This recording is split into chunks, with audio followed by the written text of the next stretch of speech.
What would you do if you had just $3.47 to your name? That's all Taylor Smith had left in the world when she walked to the corner store that October afternoon, her stomach growling from days without real food, an eviction notice waiting at home. She was about to buy her first meal in a week when she heard it. A child crying outside, heartbroken sobs that cut through the autumn air like a knife. 8-year-old Zoe had lost her lunch money, $3 precious that her struggling mother had given her that morning. The same $3 Taylor desperately needed for her own survival. Most people would have walked past. Most people would have said they had their own problems to worry about. But Taylor made a choice that defied every logical thought in her head. She gave that little girl her last $3, keeping only 47 cents for herself. What Taylor didn't know was that someone had been watching. Someone powerful. Someone who would soon discover that this struggling writer had shown more love to his own family than he had in years. 5 days later, a luxury SUV pulled up to Taylor's rundown apartment building. The chauffeur handed her an envelope that would change everything. Inside was a check that made her knees buckle and a letter that revealed a connection she never saw coming. Because sometimes the smallest act of kindness creates the biggest ripple effect. Sometimes giving away your last dollar leads to receiving more than you ever dreamed possible. And sometimes the person you help holds the key to a story so shocking, so beautiful, that it restores your faith in the magic hidden inside ordinary moments. This is the story of how one woman's choice to be kind when she had every reason not to be would unite a broken family, launch a writing career, and prove that heroes really do deserve happy endings. Taylor Smith stared at the crumpled rejection letter in her trembling hands, the words blurring together through her exhausted tears. 29 years old, and this was her life. Another publisher telling her that her romance novels lacked something special, something that would make readers care. The irony wasn't lost on her that she was writing about love while sitting alone in a studio apartment that barely qualified as livable space. She folded the letter and added it to the growing pile on her makeshift desk. 47 rejections now. Each one a small death, each one chipping away at the dream she'd held since childhood. The dream of becoming a writer who touched people's hearts, who made them believe in happy endings when their own lives felt hopeless. The eviction notice stared back at her from where she'd taped it to the wall. 3 days. She had 3 days to come up with $800 or she'd be living in her beat-up Honda Civic. The car that barely started on good days and made sounds like a dying animal on bad ones. Taylor opened her wallet and counted the contents for the 5th time that morning. $3.47. That was it. That was all that stood between her and complete destitution. Her stomach had been growling for the past 6 hours, a constant reminder that she'd been surviving on nothing but ramen noodles and tap water for the past week. She needed food. Real food. Or at least the cheapest food she could find at the corner store. Maybe a can of soup and a piece of bread. Something to stop the dizziness that had been creeping in whenever she stood up too quickly. The October air bit through her thin jacket as she walked the 4 blocks to Martinez's corner store. The same route she'd taken every day for the past 2 years, back when she actually had money to spend on groceries. Back when she foolishly believed that talent and determination were enough to make it as a writer. The bell above the door chimed as she entered, and Mrs. Martinez looked up from behind the counter with that same sympathetic smile she'd been giving Taylor for months now. The kind of smile that said she knew exactly how desperate things had become but was too polite to mention it. Taylor wandered the aisles, calculating prices in her head. A can of tomato soup for 99 cents. A small loaf of day-old bread for 80 cents. That would leave her with $1.68. Maybe enough for a banana or an apple to get some actual nutrition into her system. She was reaching for the soup when she heard it. Soft crying coming from just outside the store's front window. The kind of heartbroken sobbing that only comes from a child who thinks their world is ending. Through the glass, Taylor saw a little girl sitting on the concrete steps. She couldn't have been more than 8 years old, with dark curls escaping from 2 neat braids and a school backpack that looked almost bigger than she was. Her small shoulders shook with each sob, and she kept wiping her nose with the back of her hand. Something inside Taylor's chest tightened. She'd always been drawn to kids, maybe because they still believed in the kind of stories she desperately wanted to tell. Stories where good people got rewarded, and everything worked out in the end. She put the soup back on the shelf and walked outside. "Hey there," Taylor said softly, crouching down to the girl's level. "Are you okay?" The little girl looked up with the biggest brown eyes Taylor had ever seen, rimmed red from crying. "I lost my lunch money," she whispered.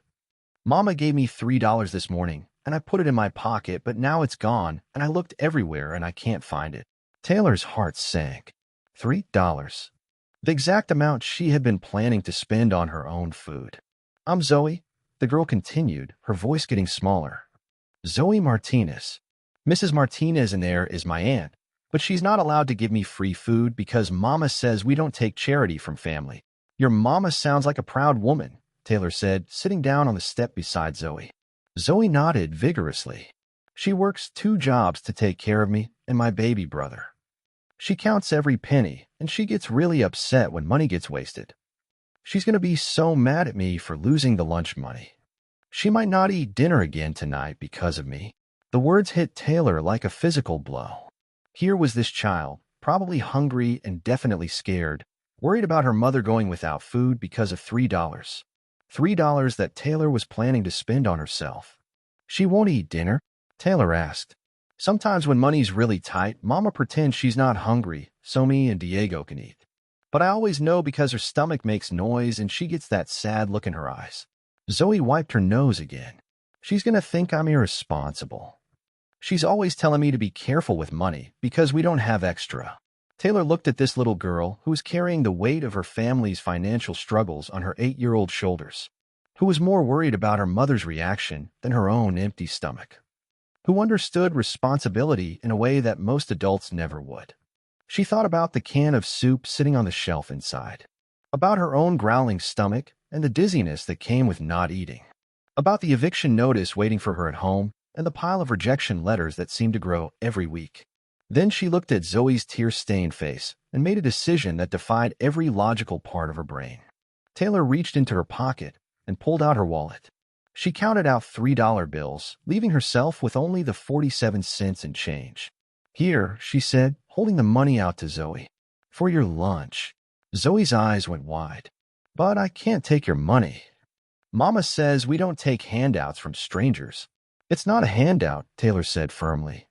"It's a loan. Someday, when you're all grown up and successful, you can pay it forward to someone else who needs help." "Deal." Zoe stared at the money like it was magic. "But what about you? Don't you need it?" Taylor forced a smile that she hoped looked more confident than she felt. "I'm fine. I've got everything I need." It was a lie, of course. She had nothing she needed. But looking at this child's face, seeing the relief that was starting to replace the fear, she knew it was the right lie to tell. Zoe took the money with both hands, holding it carefully like it was made of glass. "Thank you," she whispered. "You're like the heroes in my storybooks. The ones who help people even when it's hard." "What kind of storybooks do you like?" Taylor asked, genuinely curious.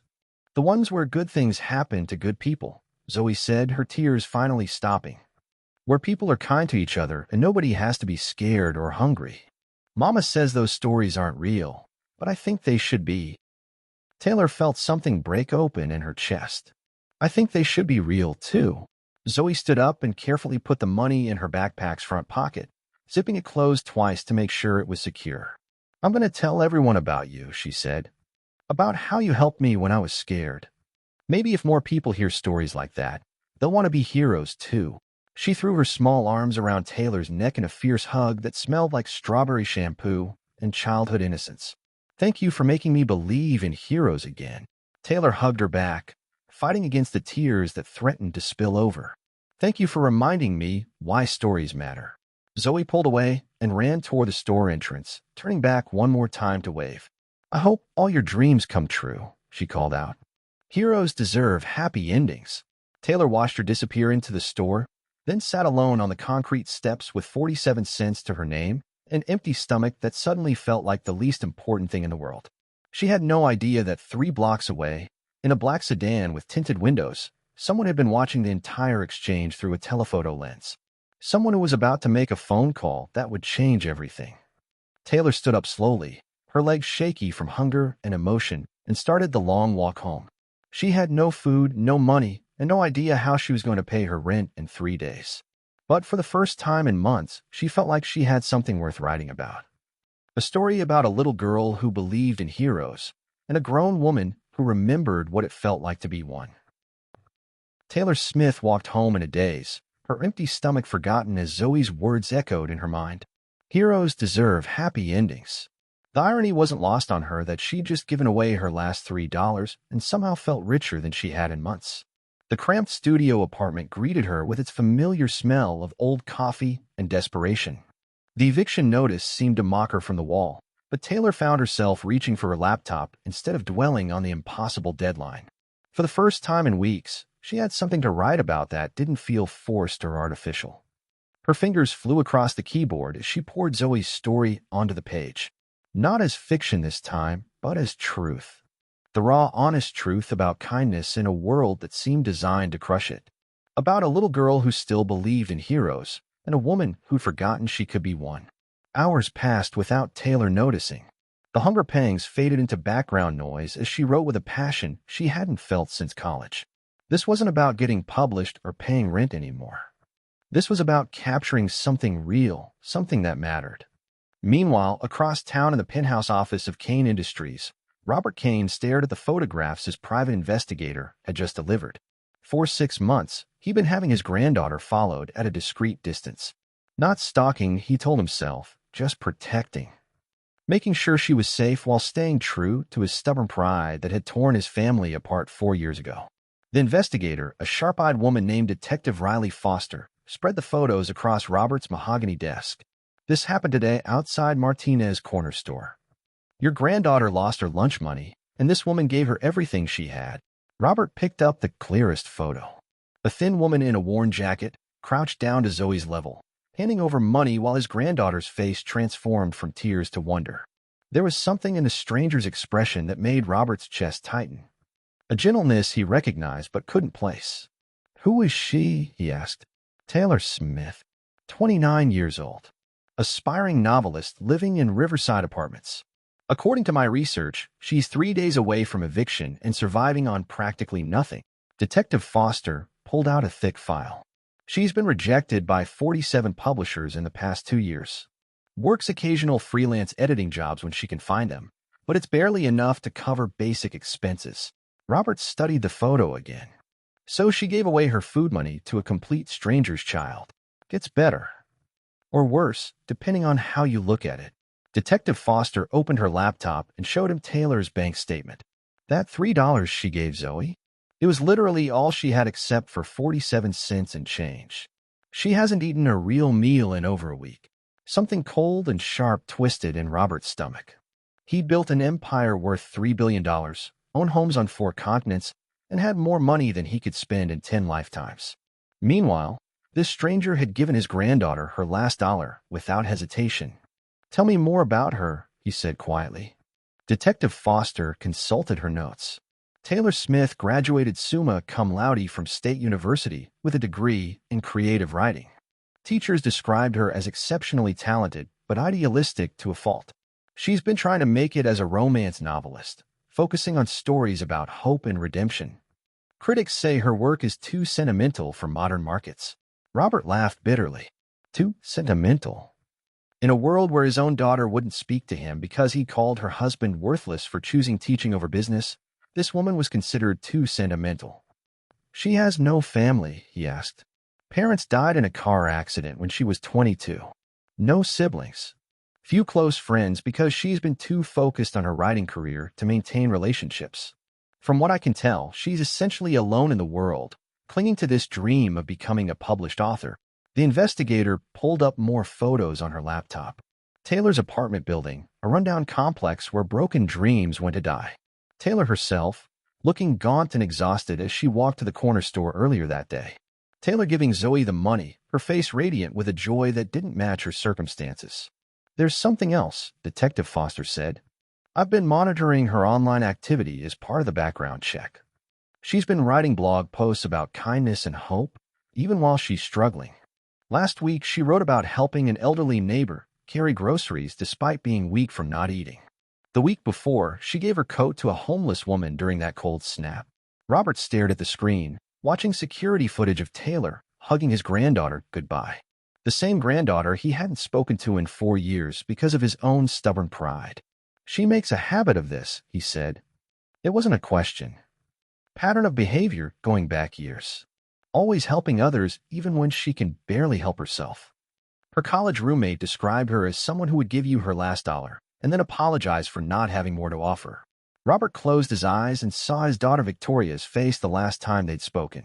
The hurt and anger when he told her that marrying a high school teacher was throwing her life away. The way she looked at him like he was a stranger when he'd said her children would grow up poor and disappointed because she'd chosen love over financial security. Now he was looking at a woman who had nothing and gave everything, while he had everything and gave nothing. Not even to his own family. I want you to keep watching her, Robert said, but carefully. Don't let her know she's being observed. Sir, if I may ask, why the interest in this particular woman? Robert picked up the photo of Taylor and Zoe again. In it, his granddaughter was looking at Taylor like she was seeing magic for the first time. The same way Victoria used to look at him when she was small, before he taught her that money mattered more than wonder. Because she showed my granddaughter something I forgot how to give, he said. And I need to understand what that looks like. Back in her apartment, Taylor was so absorbed in her writing that she didn't notice the sun setting outside her window. The story was flowing like nothing she'd ever written before. Raw and honest, and full of the kind of hope she'd been accused of having too much of. She wrote about Zoe's tears and the weight of adult worries in a child's eyes. About the moment when generosity felt more important than survival. About the way helping someone else can save you from drowning in your own despair. It was past midnight when she finally stopped typing, her stomach cramping with hunger, but her heart fuller than it had been in months. She'd written over 5,000 words, more than she'd managed in the previous 3 weeks combined. Taylor saved the document, entitled it Heroes and Happy Endings. Then she did something she hadn't done in years. She submitted it directly to Compassion Chronicles, a small online magazine that published stories about human kindness. She'd never sent them anything before because their payment was minimal, but this story wasn't about money. The response came faster than she'd ever experienced. Within 20 minutes, her phone was ringing. Is this Taylor Smith? The voice was warm and professional.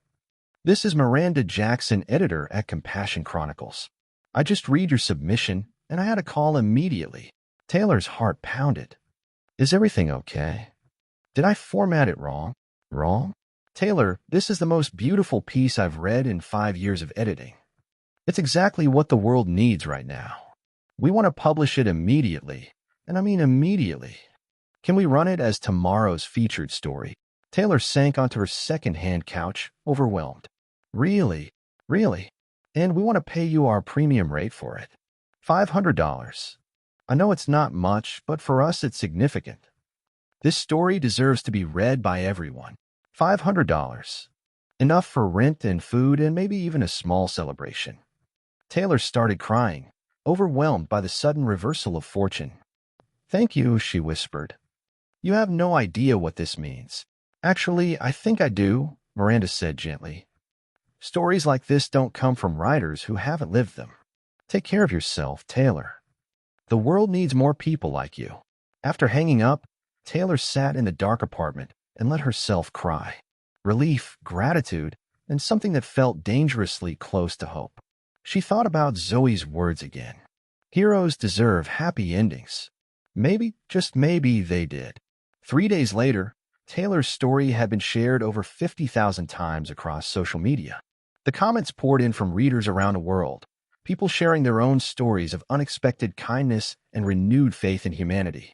The magazine's website crashed twice from the traffic. Taylor paid her rent with money left over for groceries. Real groceries, including fresh vegetables and protein and everything she'd been dreaming about during those long, hungry nights. She even bought a small bouquet of flowers for her windowsill, a luxury that felt revolutionary. She was coming home from the grocery store, arms full of bags and heart full of gratitude when she saw it. A sleek black luxury SUV parked directly in front of her building. The kind of vehicle that cost more than most people made in 3 years, looking completely out of place in her rundown neighborhood. A man in a crisp chauffeur's uniform stood beside it, holding what appeared to be an envelope. When he saw Taylor approaching, he stepped forward with professional precision. Excuse me, are you Miss Taylor Smith? Taylor's arms suddenly felt weak. The grocery bags seemed to weigh 1,000 pounds each. Yes, that's me. I have a delivery for you, miss. from a benefactor who wishes to remain anonymous for now. He handed her a thick, cream-colored envelope with her name written in elegant script across the front. No return address, no indication of where it had come from or why.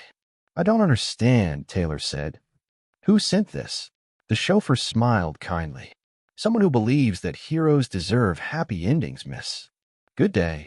He climbed back into the SUV and drove away, leaving Taylor standing on the sidewalk with her groceries and mysterious envelope, her hands shaking as she tried to process what had just happened. Inside the envelope was a cashier's check that made her knees buckle. $100,000. Along with a letter written in the same elegant script as her name on the envelope. "Dear Miss Smith," it began, "you showed kindness to someone very precious to me when you had every reason to think only of yourself. This small token cannot repay the gift you gave, but perhaps it can help you continue writing the stories the world needs to hear. Heroes do deserve happy endings. Consider this the beginning of yours." Taylor read the letter 3 times before the words sank in. Someone had been watching. Someone knew about Zoe and the $3 and the choice she'd made on those concrete steps. She looked around the empty street, half expecting to see the black SUV returning or some sign of who could have done this. But there was nothing except the sound of her own racing heartbeat and the impossible weight of a check that could change everything. Back in his penthouse office, Robert Kane watched the security footage Detective Foster had captured of the money delivery. He saw Taylor's shock, her disbelief, the way she kept reading the letter as if the words might disappear. "Phase 1 complete," he murmured to himself. Now comes the hard part. Because this wasn't just about rewarding Taylor's kindness.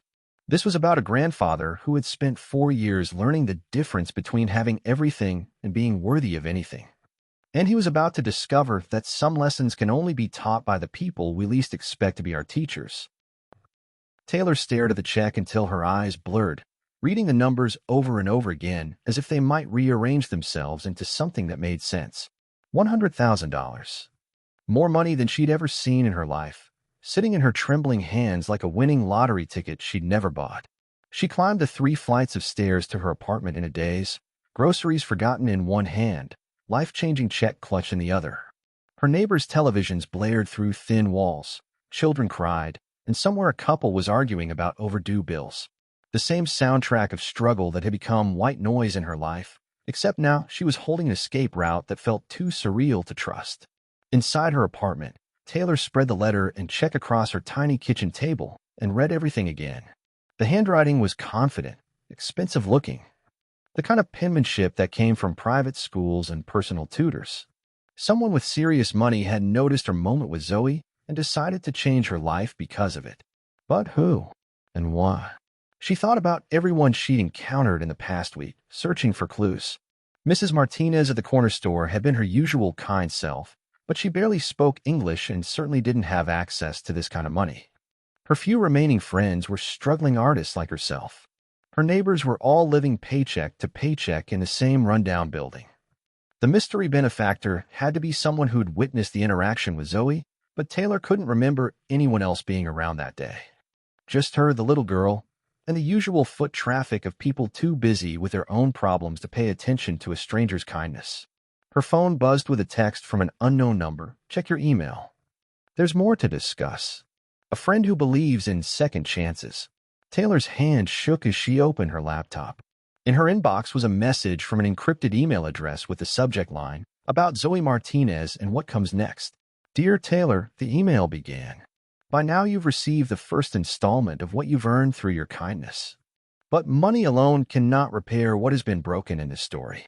There are things you don't know about the little girl you helped, and connections that run deeper than a chance encounter on concrete steps. Zoe Martinez is my granddaughter. For 4 years, I have not spoken to her or her mother because of my own pride and stubbornness.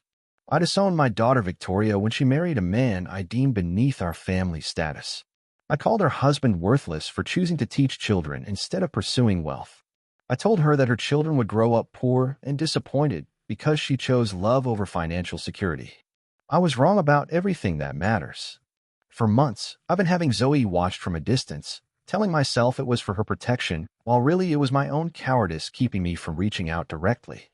I've seen her struggle with the weight of her family's financial problems, watched her mother work 2 jobs to provide for her children, Witness the toll my absence has taken on all of them. Then you appeared.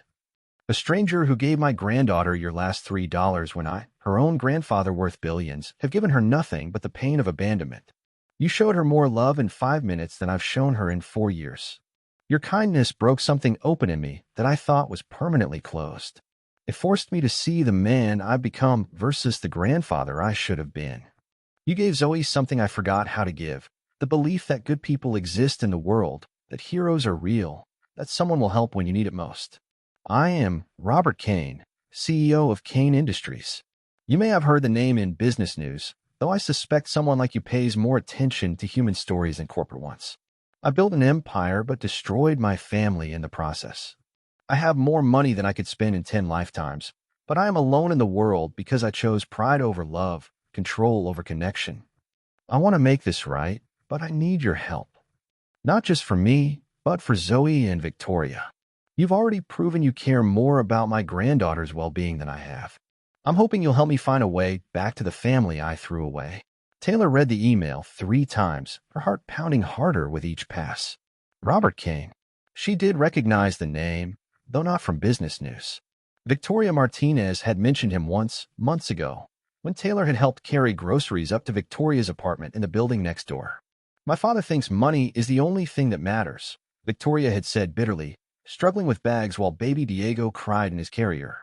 He hasn't spoken to me since I married Miguel. Told me I was throwing my life away for a man who would never be able to provide properly for his family. Taylor remembered the pain in Victoria's voice, the way she'd gone quiet when Zoe asked about grandparents during a casual conversation in the hallway. Now she understood why. Her phone rang, startling her from the memory. The caller ID showed the same unknown number that had texted her earlier. Hello, she answered hesitantly. Miss Smith, this is Robert Kane. I hope you've had a chance to read my email.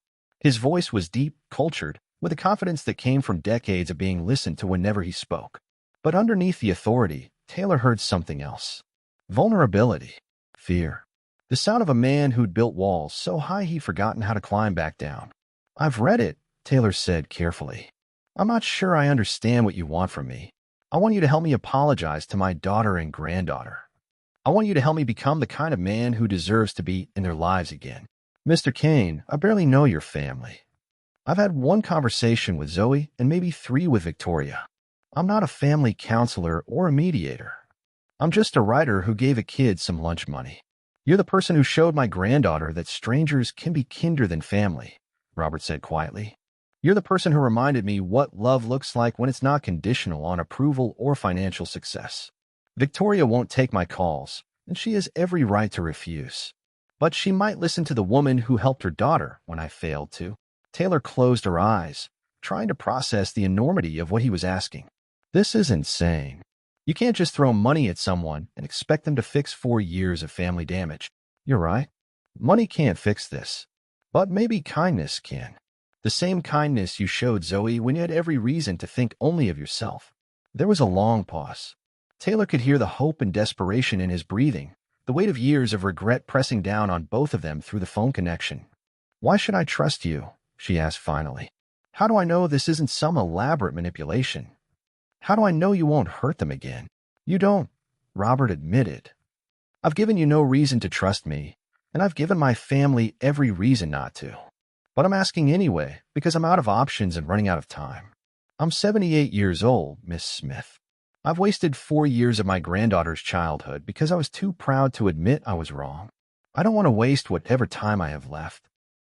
Taylor thought about Zoe's tear-stained face, about Victoria working 2 jobs while her father sat in a penthouse counting money instead of blessings, about the way Zoe had hugged her and called her a hero for doing something that should have been the most natural thing in the world. If I agree to help, she said slowly, it's not about the money you gave me. It's about Zoe. That little girl deserves to know her grandfather, but only if he's worthy of knowing her. I understand. And if you hurt them again, if you disappoint that child one more time, I will personally make sure the whole world knows exactly what kind of man Robert Kane really is. Money and power won't protect you from the truth. Robert was quiet for so long that Taylor wondered if he'd hung up. When he finally spoke, his voice was thick with emotion. I hope someday I'll be worthy of the faith you're placing in me, he said. When can we meet? 2 days later, Taylor found herself standing outside Victoria's apartment door with Robert Kane beside her. He looked smaller than she'd expected, despite his expensive suit and confident bearing. The grandfather who'd seemed so intimidating in emails and phone calls was just an elderly man carrying the weight of his own mistakes. "Are you ready for this?" Taylor asked. Robert straightened his tie for the 5th time in 2 minutes. "I don't think I'll ever be ready. But I can't wait any longer." Taylor knocked on the door. They could hear footsteps inside, Zoe's voice asking who it was, Victoria's sharper tone telling her to step back from the door. "It's Taylor Smith," Taylor called out. "The woman who helped Zoe last week. I have someone with me who needs to speak with you." The door opened slowly, revealing Victoria's suspicious face. She was younger than Taylor had expected, maybe 34, with Zoe's same dark eyes and an expression that had been hardened by years of struggling alone. "What do you want?" Victoria asked, but her tone softened when she saw Taylor. "Zoe hasn't stopped talking about you. She says you're like the heroes in her storybooks." "Mama, it's the angel lady." Zoe's voice came from behind Victoria, and suddenly the little girl was pushing past her mother to throw her arms around Taylor's waist. "You came back. I knew heroes always come back." Taylor hugged Zoe tightly, feeling Robert's sharp intake of breath beside her. This was the first time he'd been this close to his granddaughter in 4 years. "Zoe, I brought someone to meet you," Taylor said gently. "Someone who's been wanting to see you for a very long time." Zoe looked up at Robert with curious eyes, taking in his expensive clothes and nervous expression. "Are you a hero too?" Robert knelt down slowly, his knees creaking with age and emotion. When he spoke, his voice was barely above a whisper. "No, sweetheart. I'm your grandfather. And I've made some very big mistakes that I'm hoping you and your mama might help me fix." Victoria gasped, her hand flying to her mouth. "Dad, what are you doing here?" "I'm here to apologize," Robert said, never taking his eyes off Zoe. "To both of you. I'm here to tell you that I was wrong about everything that mattered, and to ask if there's any chance you might let me try to be the grandfather and father I should have been all along." Zoe looked back and forth between the adults, processing the tension and emotion swirling around her. Finally, she looked at Taylor. "Is this part of the story?" she asked. "The part where families get back together and everyone gets a happy ending?" Taylor smiled through her tears.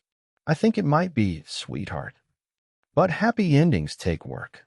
Everyone has to choose to write them together." Zoe turned back to Robert, studying his face with the serious expression of a child who'd grown up too fast. "Mama cries sometimes when she thinks I'm not looking. She says she misses having a daddy to help her with things." Robert's composure finally cracked. Tears ran down his cheeks as he reached out tentatively toward his granddaughter. "I'm sorry I wasn't here to help. I'm sorry I let my pride keep me away from the most important people in my life." Zoe stepped forward and put her small hand in his. "Mama says sorry is just the beginning. You have to show people you mean it." "You're absolutely right," Robert said. "And I want to spend whatever time you'll give me showing you how sorry I am and how much I love you both." Victoria was crying now, too, years of hurt and longing finally finding their voice. "Dad, you said Miguel wasn't good enough for me. You said our children would suffer because I chose love over money." Robert stood slowly, still holding Zoe's hand. "Your husband is a better man than I am. He chose a profession that shapes young minds and builds the future. I chose to accumulate wealth while my own family slipped away from me. Miguel may not have my money, but he has something far more valuable. He has your love, your children's respect, and a life built on meaning instead of just profit." He looked at Taylor then, gratitude shining in his eyes. "This woman taught me that heroes aren't the people with the most power or money. Heroes are the people who give their last dollar to a crying child. Heroes are the people who choose kindness when the world gives them every reason to choose otherwise." Zoe tugged on Robert's hand. "Does this mean you want to be a hero too, Grandpa?" Robert knelt down again, pulling his granddaughter into his arms for the first time since she was 4 years old. "I want to try, sweetheart. I want to try very hard." Victoria stepped forward hesitantly, and Robert reached out to include her in the embrace. 3 generations holding each other on a doorstep, healing wounds that had seemed too deep to bridge.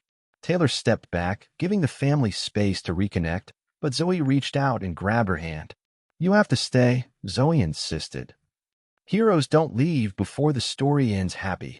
Taylor looked at this little girl who'd changed everything with her tears and trust. At the mother who'd raised her children alone rather than compromise her values. At the grandfather who'd finally learned that love couldn't be bought but could be rebuilt through patience and humility. Actually, Taylor said, smiling through her own tears, I think this story is just beginning. 6 months later, Taylor's book Heroes and Happy Endings topped the bestseller lists. The dedication read, To Zoe, who taught me that kindness is the most powerful force in the universe, and to families everywhere who prove that love is always worth fighting for. Robert had kept his promise. He'd moved to a modest apartment in his daughter's neighborhood, traded his corporate suits for grandfather clothes, and spent his days learning to be the father and grandfather his family deserved. He funded Miguel's classroom supplies and Victoria's return to college, but more importantly, he showed up. To school plays and bedtime stories, to family dinners and quiet moments that couldn't be bought with any amount of money. The karma that had started with $3 and a child's tears had come full circle. Taylor's kindness had saved a family, but in saving them, she found her own purpose. Her writing career flourished as she continued telling stories about the heroes hidden in everyday moments, the magic that happened when people chose love over fear. And Zoe? Zoe grew up knowing that heroes were real, that families could heal, and that sometimes the best stories were the ones that started with someone caring enough to help when help was needed most. The little girl who'd lost her lunch money had found something far more valuable. The knowledge that in a world that often seemed cold and broken, there were still people willing to give their last dollar to make sure no child had to cry alone on concrete steps. Heroes do deserve happy endings. Sometimes they just take a little longer to write than expected.